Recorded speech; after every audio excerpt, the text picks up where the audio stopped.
Let me share how I discovered that the most cruel voice in my life was actually my own, and what happens when you start to see it as an invitation to look deeper with compassion instead of pushing it away.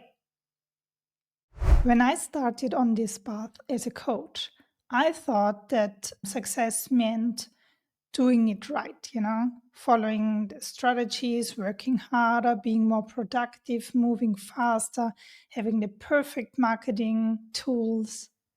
That was the model I saw everywhere. But whenever I slowed down, which I always do because reflection is just my nature, something really uncomfortable came up. And that's where my story begins. Do you know that when you just want to do everything right, trying so hard? I did. I was following the strategies, trying to be productive, trying to move faster, trying to reach more people, trying to have the perfect marketing skills, but somehow it didn't work. And then, in the middle of all this effort, I caught myself slipping into reflection again, like always. Instead of pushing harder, my mind started asking questions. Why does it feel like swimming against the stream? What's really going on? How do you feel? What do you observe here? So I started to reflect.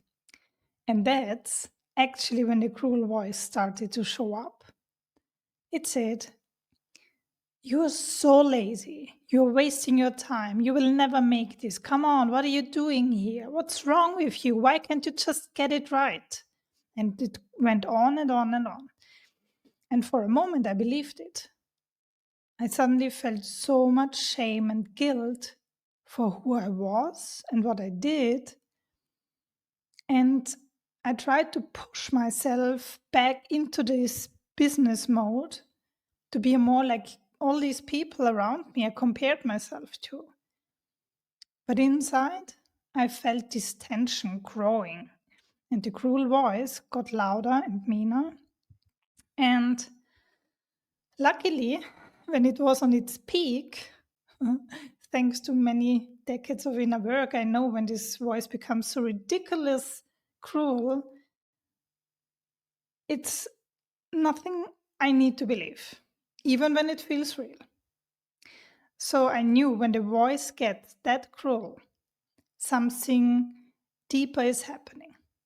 And I could feel it in my body too. My nervous system was off. I was totally in fight or flight. And here's the thing, when we are in that state, when we are in fight or flight, our mind isn't a wise advisor. It's just reduced to its primal job, and that's keeping us alive. It doesn't care how we feel, it just wants us to be alive. Now, that's not a good place to get coaching or strategy from. So instead of trying to think my way out, I luckily slowed down.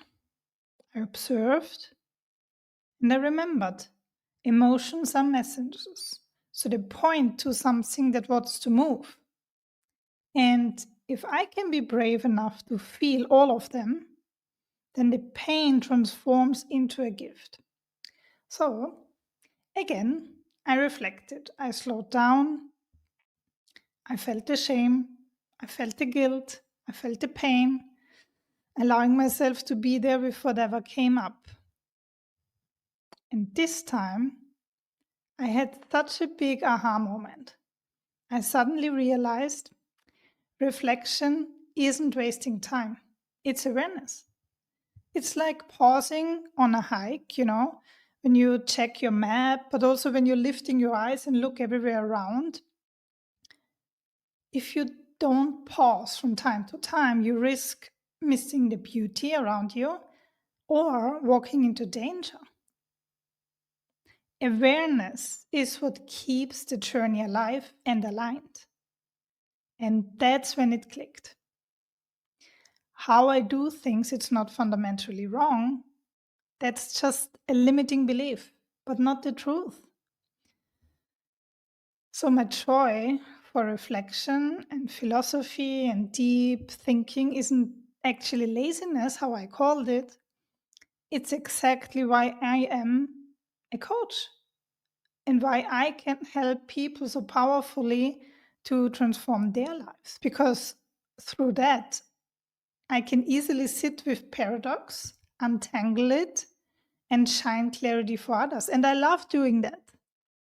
So, what I thought was my weakness was actually my gift. And here is my message for you. When your inner voice turns cruel, remember that's not the truth, so don't believe it. It's just a signal. The cruel voice is an alarm bell that tells you something inside of you needs compassion, not pressure. And what if what you've been calling your weakness is actually your gift?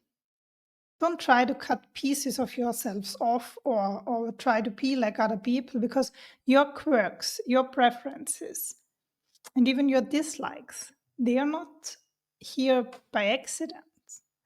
They are here on purpose. They are signposts pointing you towards your purpose. If you found this video helpful, then please like it and don't forget to subscribe. It really supports my work and it helps me to reach even more people who might need this transformational work. Thank you so much for being here with me. I'm sending you so much love and see you in the next video.